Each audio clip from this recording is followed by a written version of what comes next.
Bonsoir. Ce soir, je t'emmène dans un lieu que tout le monde croit connaître, mais que personne ne peut vraiment t'expliquer.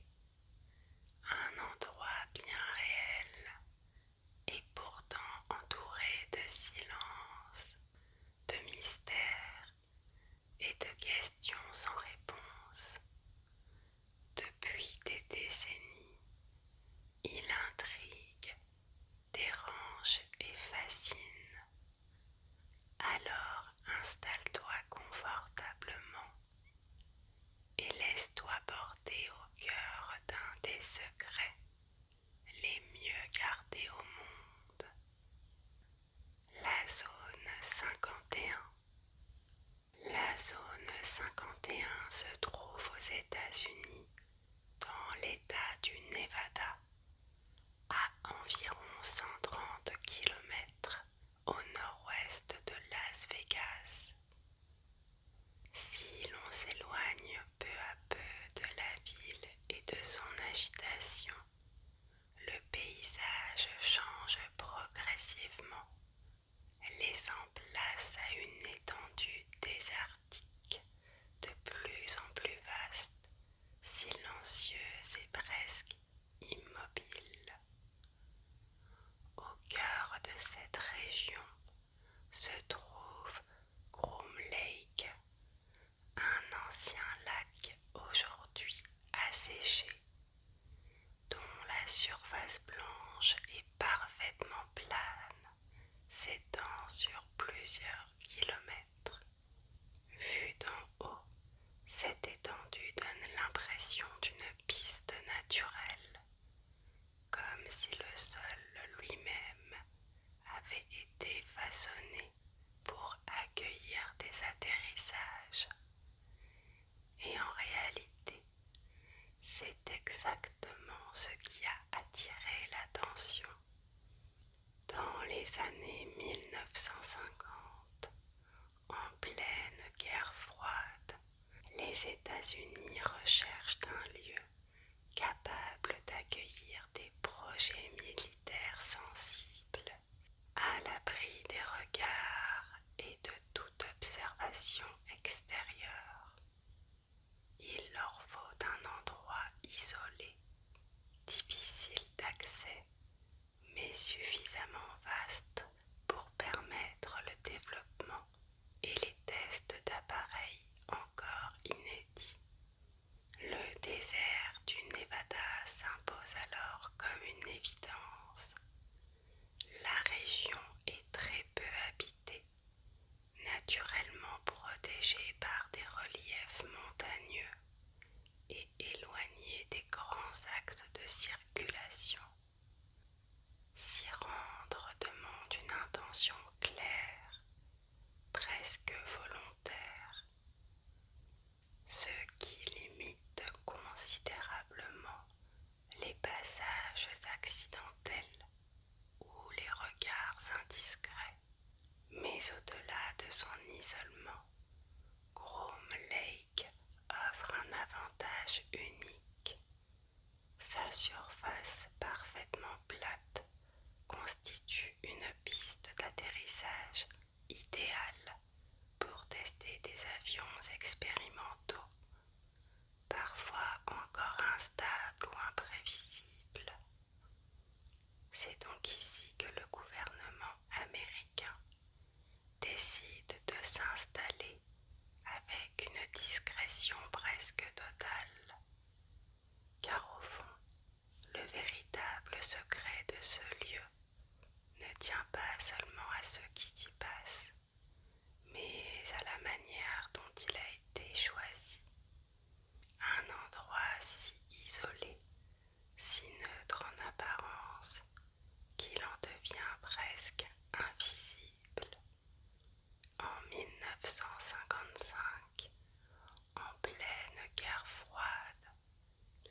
orientation stratégique.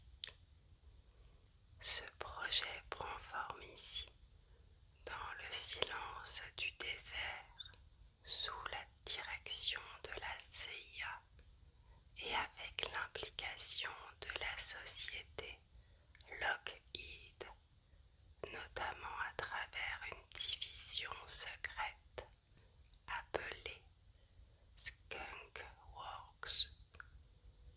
C'est ainsi qu'est conçu le U-2, un avion long et fin, presque fragile en apparence, mais capable de voler à plus de 20 000 mètres d'altitude, bien au-delà de ce que la plupart des avions militaires pouvaient atteindre à l'époque.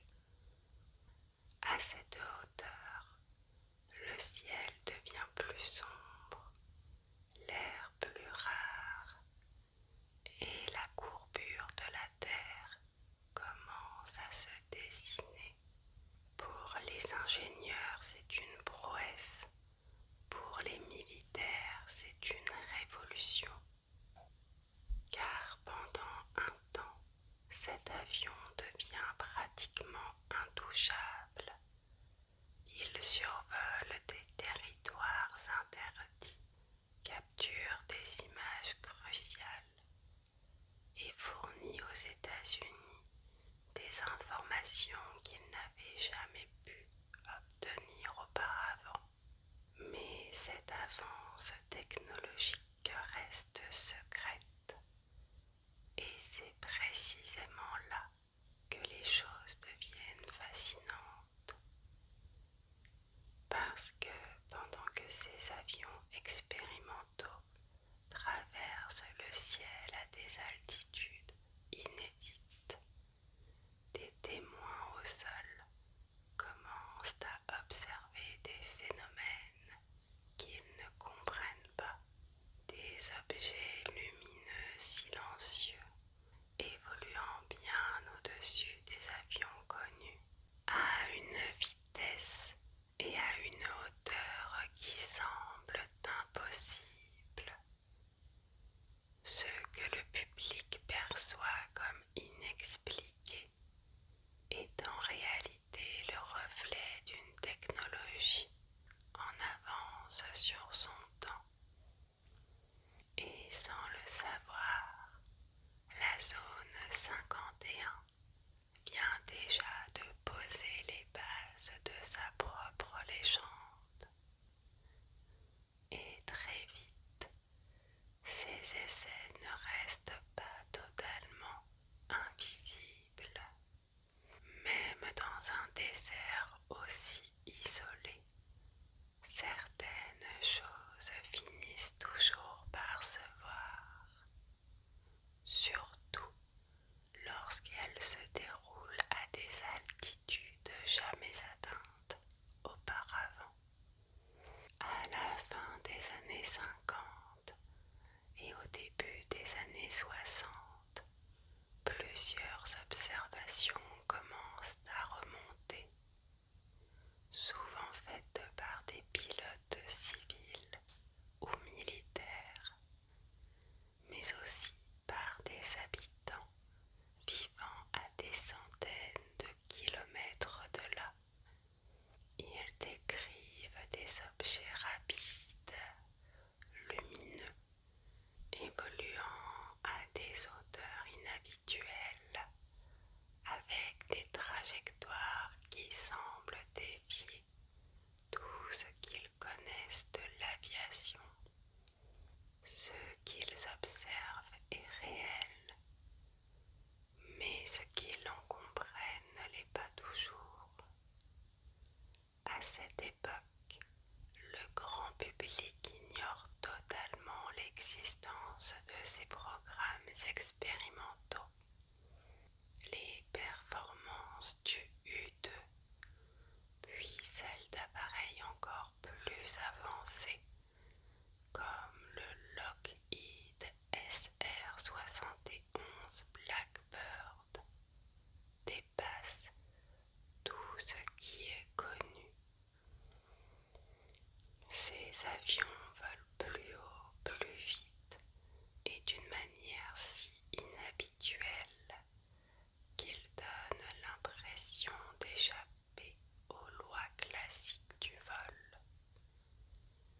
se reflètent différemment sur les surfaces, créant des éclats soudains, parfois mouvants, visibles depuis le sol. Leur vitesse rend leurs déplacements difficiles à suivre et leur silence relatif à cette distance accentue encore l'étrangeté de leur présence. Alors naturellement des questions émergent et faute de réponses officielles, l'imaginaire prend le relais. Ce que certains commencent à appeler des objets volants non identifiés n'est bien souvent rien d'autre que le reflet d'une technologie humaine, simplement en avance sur son époque et volontairement dissimulée. Et pourtant, à mesure que les observations se multiplient, le mystère ne diminue pas. Il s'installe doucement, presque naturellement, car pendant des décennies, le gouvernement américain adopte une position très particulière. Il ne confirme rien et ne nie presque rien non plus. La zone 51 n'est pas reconnue officiellement. Elle n'apparaît pas sur les cartes publiques et son nom lui-même reste absent de documents accessibles au grand public. Ce n'est qu'en 2013 que la Sandra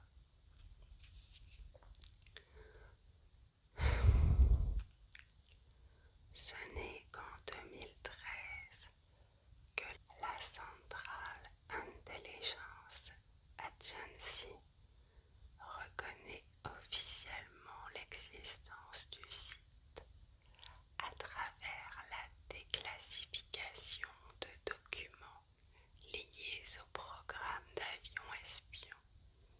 Avant cela, tout repose sur des fragments d'informations, des témoignages indirects et beaucoup de spéculations. Ce silence n'est pas anodin. Il s'inscrit dans une logique propre à la guerre froide, où le secret est une arme stratégique.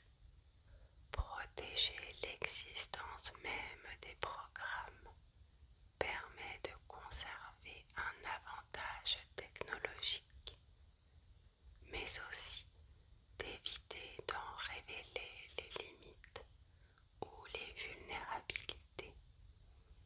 Mais en restant muet, le gouvernement laisse un espace, et cet espace, peu à peu, se remplit. Les passionnés d'aviation, les curieux, les journalistes, tous tentent de comprendre ce qui se cache derrière ces clôtures invisibles. Des récits apparaissent, certains prudents, d'autres beaucoup plus audacieux. On évoque des projets classifiés, des expérimentations inconnues et parfois même des technologies qui ne semblent pas appartenir à notre époque.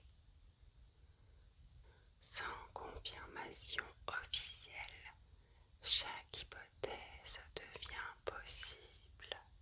Et c'est là que le basculement s'opère. La zone 51 cesse d'être uniquement un site militaire discret pour devenir un objet culturel, un symbole presque universel du secret et de l'inconnu. Elle s'invite dans les films, les livres, les contes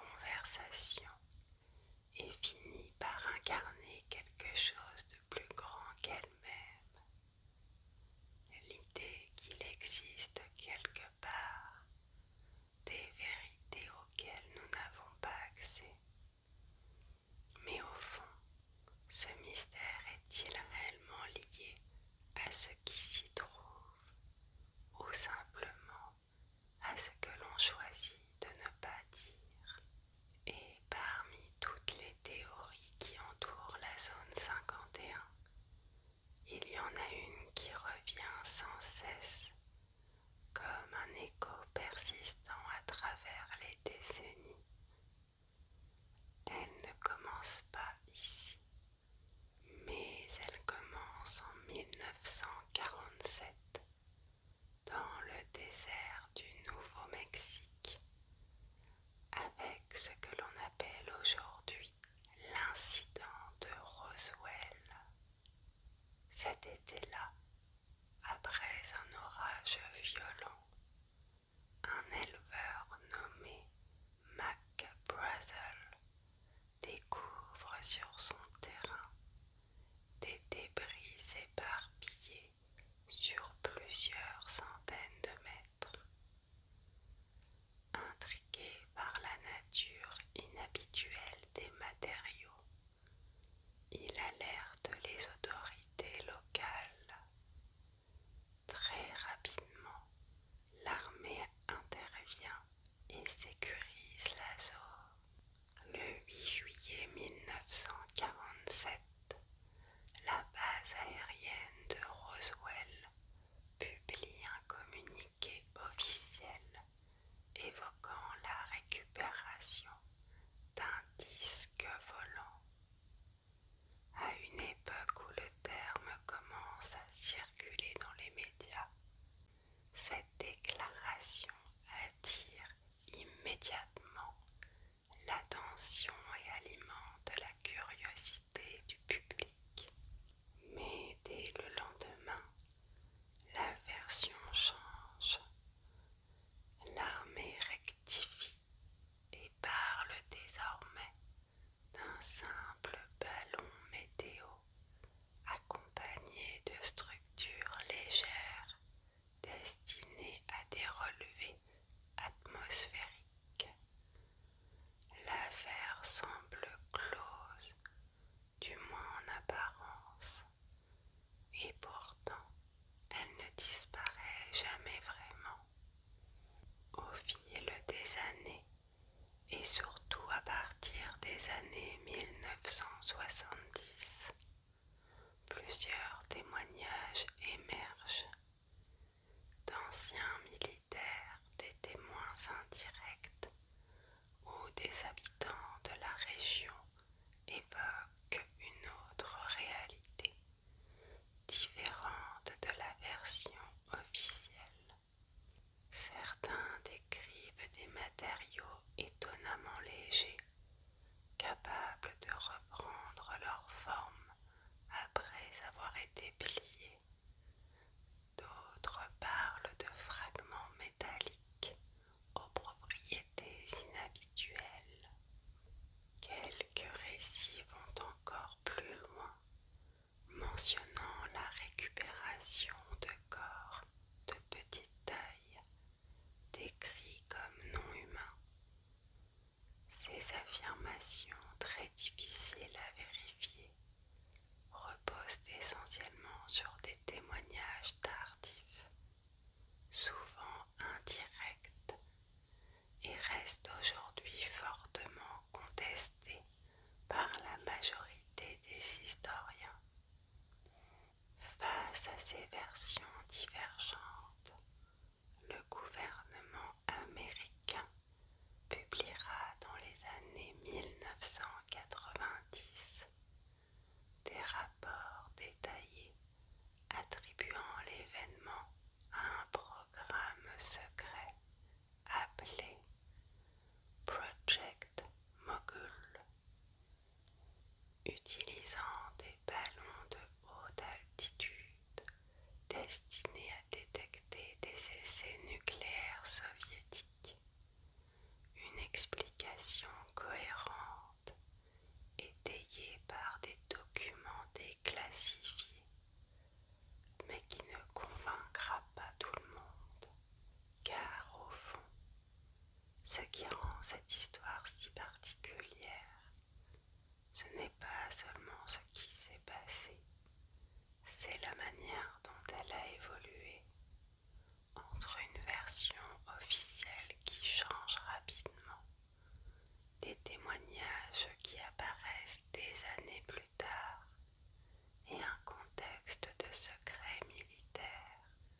inexistante aux yeux du public, une nouvelle voix va profondément marquer son histoire et surtout son imaginaire.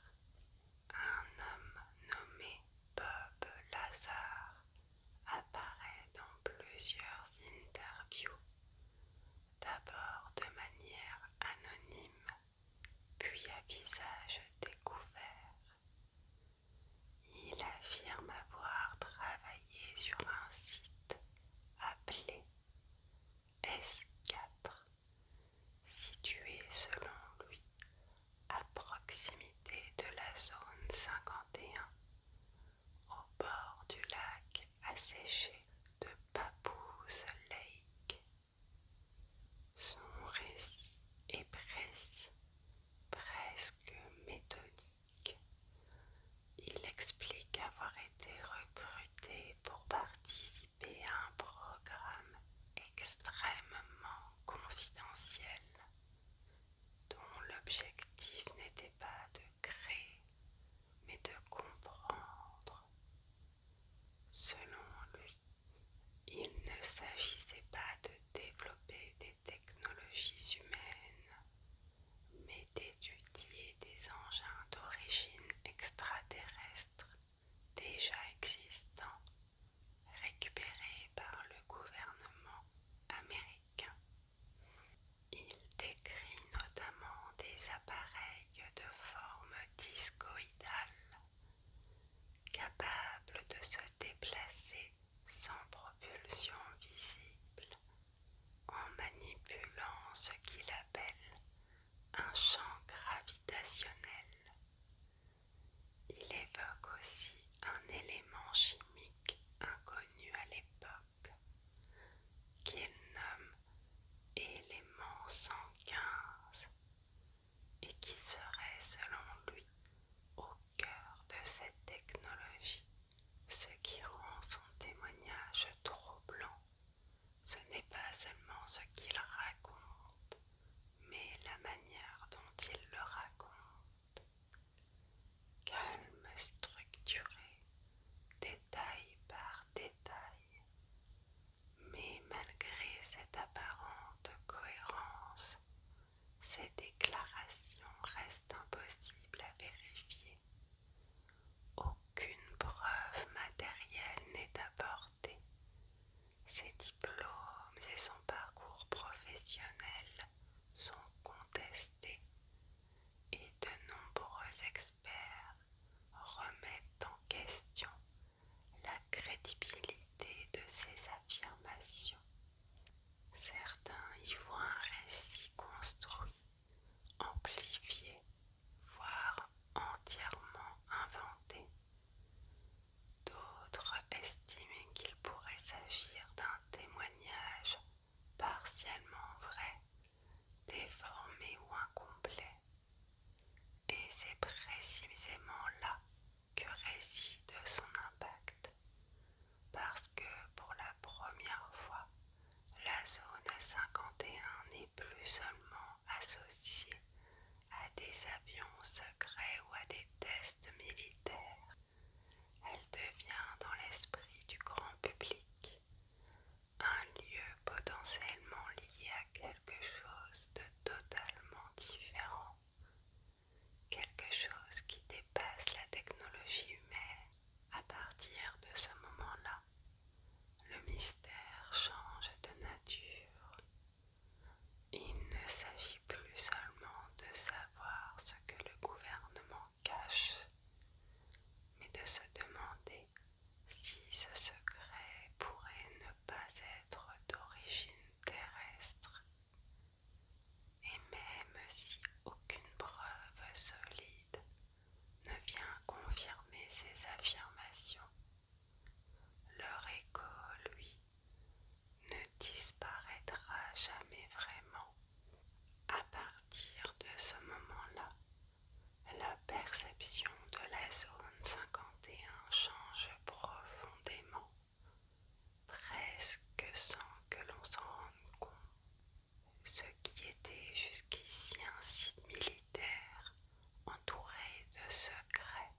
transforme et peu à peu, la zone 51 cesse d'être simplement un lieu réel situé dans le désert du Nevada pour devenir une idée, celle d'un endroit où le connu et l'inconnu se croisent sans jamais vraiment se rencontrer. Mais si l'on prend un instant pour faire un pas en arrière et regarder tout cela avec un peu de distance, une question simple s'impose. Que sait-on réellement? Aujourd'hui, certains éléments sont établis. La zone 51 est bien une base militaire active, rattachée à la United States Air Force et intégrée à un ensemble plus vaste connu sous le nom de Nevada Test and Training Range. Elle est utilisée pour tester des technologies avancées, en particulier dans le domaine de l'aviation et des systèmes de défense. On sait également qu'elle a joué un rôle majeur dans le développement d'appareils devenus emblématiques comme le Lockheed F-117 Nighthawk, l'un des premiers avions furtifs capables de réduire considérablement sa détection par radar. Avant lui, d'autres programmes tout aussi discrets y ont vu le jour, souvent dans un silence total, avant d'être révélés des années plus tard. Et c'est peut-être là l'un des points les plus importants à comprendre. Beaucoup des phénomènes observés autour de la zone 51 à différentes époques coïncident avec des phases de tests intensifs. Des appareils expérimentaux encore inconnus du public évoluent dans le ciel avec des performances qui dépassent largement les standards du moment.